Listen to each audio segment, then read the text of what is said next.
Welcome to the show. How's everybody doing tonight, ladies and gentlemen? We are live. We're already getting ready to talk about sports and wrestling. A lot of news coming out. NFL preseason, Major League Baseball. Hey, let's get going here tonight, ladies and gentlemen. Let's get it going here tonight on a Saturday. All right, we kick off with the Bills deciding to release their punter Matt Arisa, obviously following the allegations that he raped a girl back, a 17-year-old girl, a few years ago in San Diego State University. And we'll get more into it. I think I have more articles on the bottom of this whole by general manager of the Bills, Bean, I believe his name is, Brian Bean. Here we go, these little bets, you guys, if you guys want to get into it. Lamar Jackson will have over 900 rushing yards this season. I think he will. Right now, the odds are minus 15, so if you're into that shit, go bet. Obviously, I missed this literally as I came off the airwaves last night and I was having my dinner. Pete Carroll announced that Geno Smith has won the starting job. So Geno Smith was going to be the starting quarterback. This is not a good sign for Drew Luck, because Geno Smith, man, this guy's been in the league for 10 years? I started YouTube back in 2015. And this guy was, I believe, was a rookie with the Jets. And to say here that, 7 years later, he's supposed to be he should be like a backup veteran now. To say that he actually beat Drew Luck, that is not a good look for Drew Luck at all. Let's see here, more NFL stuff, and then we'll move on. But yeah, not a good look for Mr. Drew Luck, if you ask me. We do have some sad news, and that is that the Dolphins vice president, Jason Jenkins, passed away today. Jenkins joined the Dolphins in 2009 and was named Senior Vice President of Communications and Community Affairs in 2015. The team said it was heartbroken. Yeah, I don't know how old he was, but rest in peace to Mr. Jenkins, man. We have a few weeks ago the freaking Texans president that died, now the Dolphins. Jesus Christ, man. And then we have some real football news, like not sad news. Well, on the field news, I say. The Titans wide receiver Terrence Brooks suffered a wrist injury and is questionable to return. Brooks returned to the game and caught a touchdown. So he did come back and he scored a touchdown. So he left it with a wrist injury, but he come back and he actually scored a touchdown. So good to hear for the Titans, man. And here's the statement, I guess, by Bills general manager Brandon Bean. This is bigger than, so this pretty much is So this is pretty much what he said. Bills general manager said, the team struggled to get answers about punter Matt Arisa. They're still piecing it together, and that there are many things that we could not get our hands on. This was about letting Matt go handle his situation. This is bigger than football. So they were trying to get as much information as possible, but they couldn't. And because they couldn't get the information they wanted to, they just decided to release him. Alright, so we'll see where that situation goes. But at least for now, Matt Arisa is out of the league.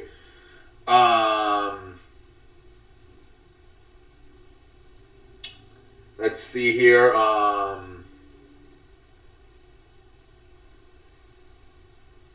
Panthers kicker Zane Gonzalez has a groin injury that head coach Matt Rule called significant and long-term, and further examination will determine whether he can return or not. That stinks, man. Greg Zane hurting his nuts.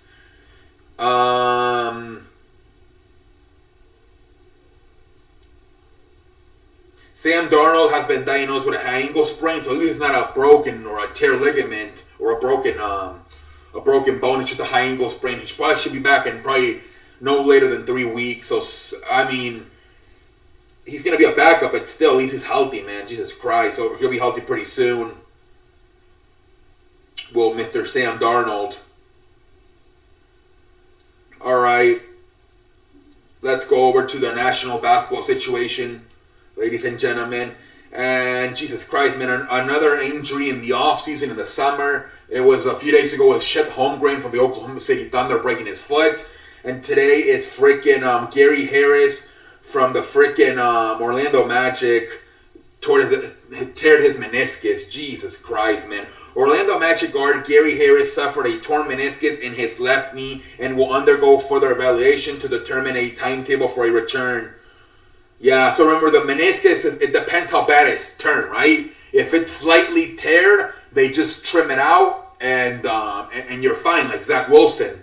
But if it's completely teared, you're out pretty much probably as an ACL pretty much the whole year. So they have to see how badly the meniscus is teared. But Jesus Christ, man. Another freaking two freaking injuries this week, man. And it's not even training camps that haven't even started yet, man, for the National Basketball Association. And then we have another one as well, I believe, right?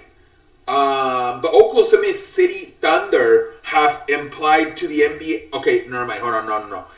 Intentional exams on Celtics forward Danilo Gallinari left knee showed that the ACL is stable. Full test to come with the MRI on Sunday. So I believe he was playing for his country to qualify for the Olympics or something. Or the FIBA, whatever the hell they're qualifying for. And he hurt his leg. Jesus Christ, man. These NBA players, man. I wonder if... Well, this is different, right? Because you are kind of representing your country. So, I mean... But damn, man, all these players getting hurt in the offseason. Jesus Christ.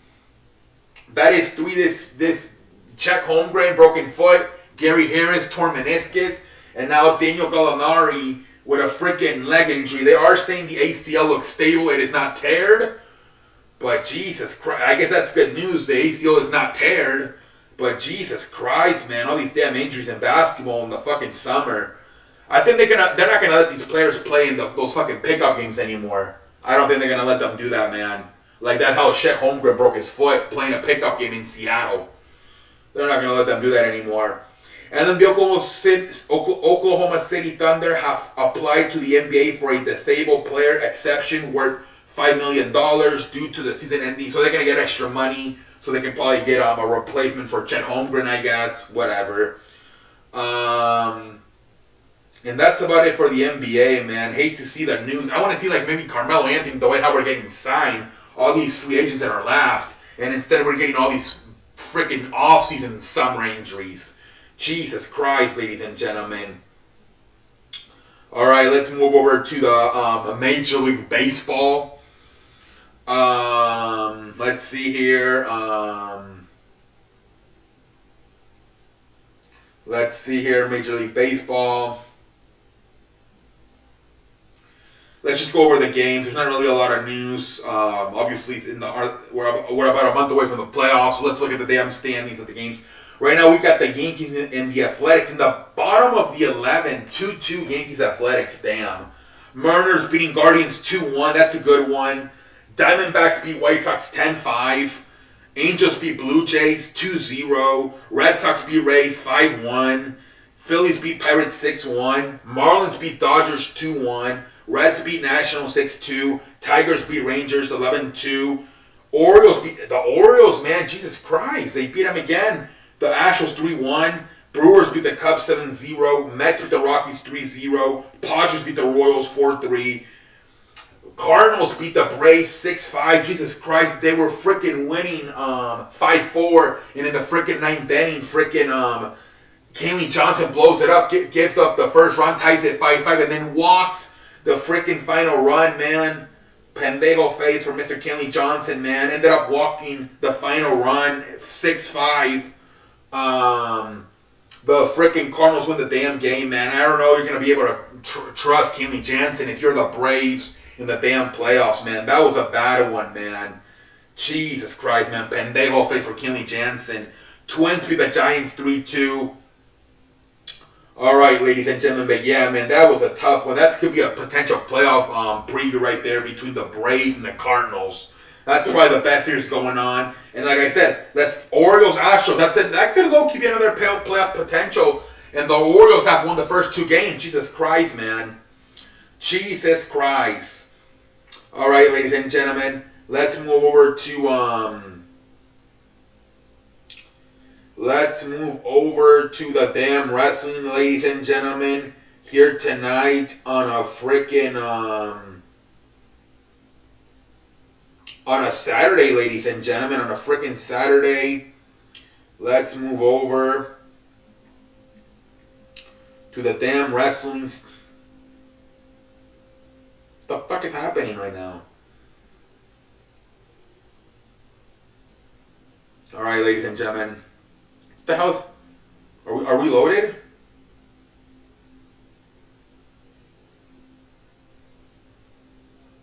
All right. Hold on. What the hell's happening right now?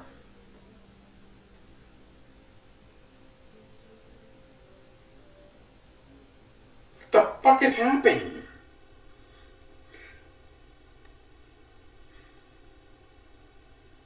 All right, here we go. I'm a professional. Ladies and gentlemen. So AEW, are you kidding me? They're talking about a new show again. They don't know if it's gonna be streaming for like on YouTube or something, like Dark. I think it goes on Tuesday nights on their YouTube channel, or if it's gonna be another televised show. They're saying maybe for Ring of Honor, which I said it just make Rampage the Ring of Honor TV show, and they're also saying it could possibly be a woman's show. Somebody said even as far as a reality TV show for the woman, just like the WWE has for Total Divas. To me, AEW is like hardcore. I don't know if I want a freaking reality show like that if I'm AEW, man. Now they're saying it could also be a all-woman show for AEW, which that might be good because it can get them to it can force them to really have to do storylines if you're going to do an all-woman show. But at the same time, man, history shows that the ratings for the all-woman shows don't do good. We saw WWE a few years ago do an all-women's pay-per-view. It didn't do really good. We saw last year Mickie James doing an all-women's show. It didn't do really good either. You're already struggling with Rampage. You can't even get 500,000 views on Rampage, and now you're going to put an all-woman show. Oh man, when your women's division's really bad in AEW, outside of maybe Britt Baker and Jay Cargill. I don't know, but apparently AEW is thinking about bringing another show. Like they're trying to figure out what exactly this is. Is it going to be on YouTube like Dark, or is it going to be on a third TV show? The best case scenario, I guess, is Ring of Honor. But then Rampage. Why don't you just freaking make Rampage the Ring of Honor TV show? Honestly, man, Jesus Christ. But we'll see what AEW comes up with. But apparently they got another TV show coming up. Again, we don't even know if it's going to be on TV or it might be on YouTube. Like, we'll see. Triple H saying he's thinking about changing the titles. The belt designs. Again, it's weird because remember, they just came up with a new design for the United States Championship and the Intercontinental Championship not too long ago. So I wonder if those are going to get changed around. Maybe it's going to be more for like the world titles, the WWE Championship and the Universal Championship. Maybe the women's. I don't know. But reports Triple H is working on new championship belts designs. So we'll see about that. And more stuff about the Warner Bros. Discovery, which is the people that own both TBS and TNT, about them telling AEW to tone it down with the language, that it's too many cursing. So apparently they're saying Sean Ross Sapp, and this is why I wanted to wait and get more information on this. He's saying that what happened was in the meeting they had on Wednesday, Tony Khan with the wrestlers, he pretty much, what Tony Khan said is, don't get on the bad side of Warner Media.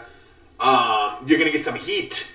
So he pretty much saying it was Tony Khan, the one that told the wrestlers, maybe, try to clean it up a little bit before we get on their bad side. That it wasn't Warner Bros. Contacting AEW.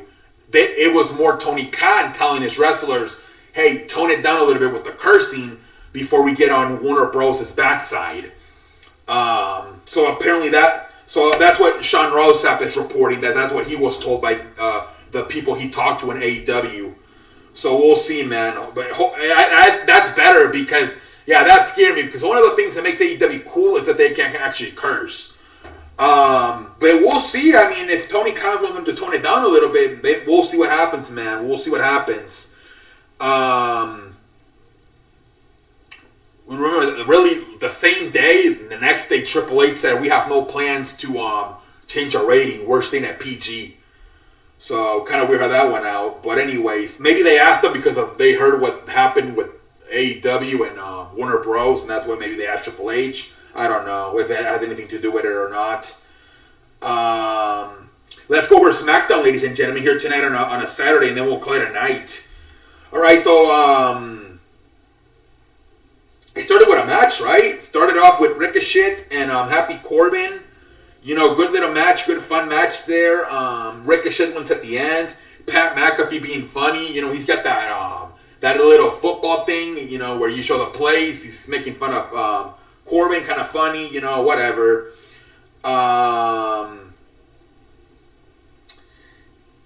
They did Karrion Kross as a promo. He says it might be your time, McIntyre, but you know, I think you know, so pretty much I think he might be the next guy up, Karrion Kross. But it's starting to look like it's going to be in his home country, and the way they presented the video packages, they did a video package for Drew McIntyre, and it was like a redemption. It wasn't like your typical recap shit, right? It was actually a good, you know, talking about Drew McIntyre, how he first got there, and he struggled, and he ended up getting released, and then having to humble himself and come back and have to work harder. Man, they're really looking at like it's gonna be Drew McIntyre's moment at Clash of Castle, man. They really are. And then Karrion Kross comes on and he says, "That was a beautiful story." He says, "Now could be Drew's. It could be your time now." But wants him to think. But I want you to think, because in reality, at any given moment, I can hit him. I can hit you back. And okay, I don't know why the fuck this article's fucked up. But anyways, pretty much Karrion Kross is presenting himself as the future threat. And they're having him focus more on Drew McIntyre. He doesn't, other than that, when he first debuted and he put the little timer on Roman Reigns, he's been more focused on Drew McIntyre. So this is, you put everything together with the video package they did with McIntyre. It's going to be in his home country of England. And with the way Karrion Kross is super focused on McIntyre, it's looking like it might be the end of Roman Reigns, man, as far as being champion, and that McIntyre is going to win it at Clash of the Castle. It's really looking like it, ladies and gentlemen. We'll see what happens. We have the tag team match. It was the Fatal 4-Way tag team match. The second chance. Nikki Ash, Doudrop, Sonya Deville, Natalya, Dana Brooks, and Tamina Schutz. Sonya and Natalya win. You know, pretty cool, whatever. And then we got a cool ass segment, man, between Sheamus and Rich Holland. This was pretty damn cool. Sheamus just pretty much saying, you know, you remind me of me, fella, you know, you remind me of a younger version of you. But he said, I beaten everybody, man. He started naming John Cena, you know, Randy Orton, Triple H, and now I'm gonna beat you, and that's gonna be the last title. That's the only title I haven't won yet, the Intercontinental Champion, and I'm gonna achieve it at this show, and then pretty much Gunther just says, I'm gonna freaking break you, and then a freaking brawl ends up happening between Kaiser and freaking Butch. It was hilarious, man. They kind of copy AEW. Remember a few weeks ago, who was it? They did it with they did a stare down too. What was it? John Moxley and I don't know who the fuck it was. And everybody else was just fucking brawling. They did the fucking same shit here, man. Gunther and Sheamus just staring at each other while freaking Kaiser and freaking Butch fighting. It was hilarious. It was pretty damn good, man. Pretty damn good stuff right there, man. Pretty damn good stuff. And then this show is pretty much built around the Bloodline. Sami Zayn gets in the locker room again. And, at first, those don't want to let him in, but then Roman Reigns lets him in. And they talk about how he lost last week, but then he also thanks him for taking the bullet for him and taking the Claymore kick for him. And then he tells him, you have a match tonight versus McIntyre. I want you to get in his head. And then freaking Sami Zayn starts like, oh, yeah, I'll get a blanket. I'll make myself comfortable. I'll even do a little dance. And freaking Jey Uso starts laughing. Legit, he was laughing. He pretty much broke character. I guess they're like, fuck this, man. We'll just leave it like that. They didn't have him refilm the segment. But it was hilarious, man. Sami Zayn, it just seems like he's naturally funny, man. But yeah, that shit was hilarious, man. And then we have Bayley and Dakota and Io Sky on commentary for the second tag team match for the woman tournament. Raquel Rodriguez and Aliyah versus Natalya and Sonya Deville. Raquel Rodriguez and Aliyah win. Yeah, whatever. I think it's going to be Io Sky and Dakota Kai winning at freaking... I think it's next week on Monday Night Raw. They're not even having it at the pay-per-view. They're having it next week on Raw, which is kind of weird, I guess, but whatever. And then we have a freaking photo shoot between Maximum Male Models and freaking Hit Rows. Or they think it's Hit Row playing a freaking their music in their car and their bus. And then they start getting pissed, and then they freaking have Lothario show up, because I guess Lotharios want to be part of Male Maximum Models, and they give them spray on their bus, and then they freaking they spray the shit on their bus, and then freaking Hit Row comes out and is like, we got beef, we can settle this in the ring, and then they agreed to have a match next week, and then it wasn't even Hit Row's bus, it was freaking the Street Profits bus. So I guess we got a little bit of a triple threat here between Hit Row, Mel Maximum Models, and the Street Profits. I also wonder where the Lotharios are in all of this. But hey, we're getting a lot of tag team feuds without the titles, right? Obviously, the Usos have the titles, but we got Mel Maximum Models and the Street Profits and the freaking the Lotharios and the freaking Prime Hit Rows all feuding. We got the New Day and the Viking Raiders feuding without titles. Hey, it's good. I think it's good. In the Attitude Era, that was the thing. You had tag teams feuding, and it wasn't even for the fucking titles. So I think that's good, man. You literally have different storylines, and they don't even involve the tag team titles. I think that's good in a way.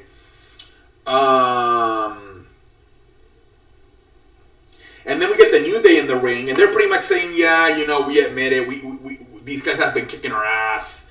And they're pretty much like giving up and saying they're the better tag team. And then the Viking Raiders come and like, what the fuck are you doing here? We did your funeral last week and you're still in our ring. They go out of the freaking ring. Freaking Xavier Woods in a freaking wheelchair. And then they think he's hurt. Like, we're going to beat the shit out of you again. You guys don't know your lesson. And then right as they get in the ring, turns out Xavier Woods obviously faking the injury, pulls out 2 kendo sticks, gives one to fucking Kofi Kingston, and they beat the shit out of the Viking Raiders. So I guess that storyline will continue.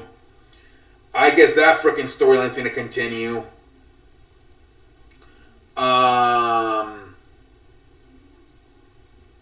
And then we get the main event, man. Drew McIntyre versus Sami Zayn. Good ass match, man. You have the Usos interfere. At the end there, McIntyre obviously wins. Right as he wins, Roman Reigns comes out, starts beating the shit out of him. The Usos, they beat the shit out of him, man.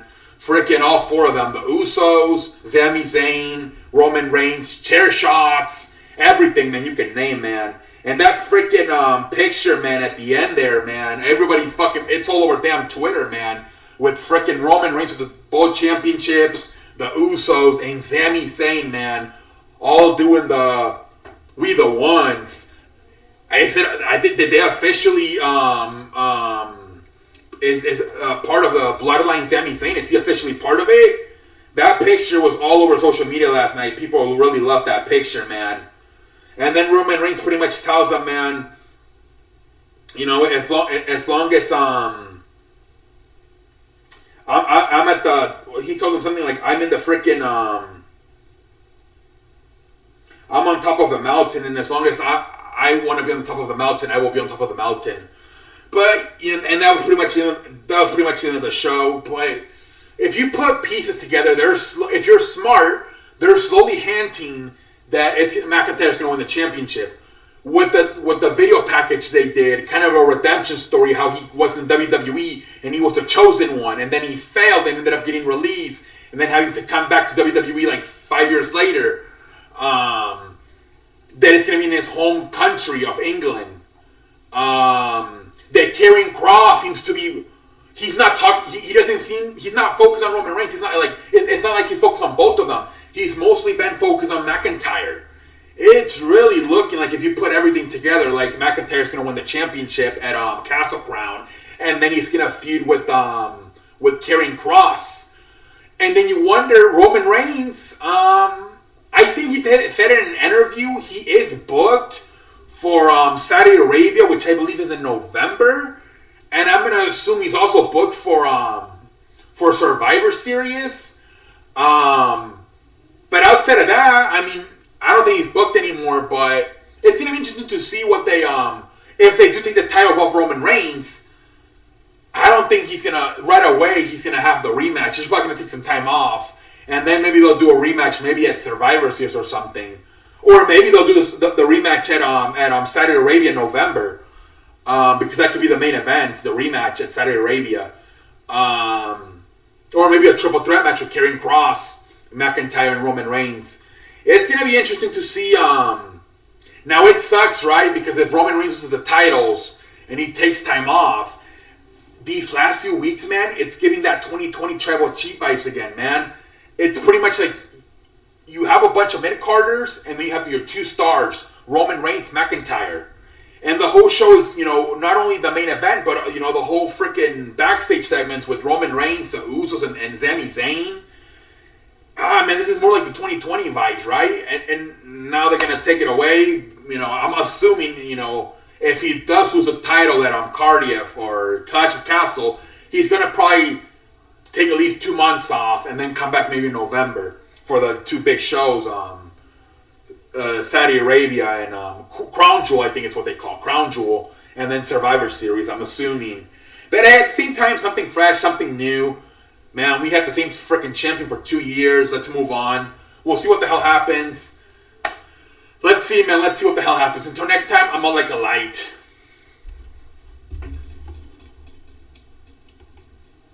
Bye-bye.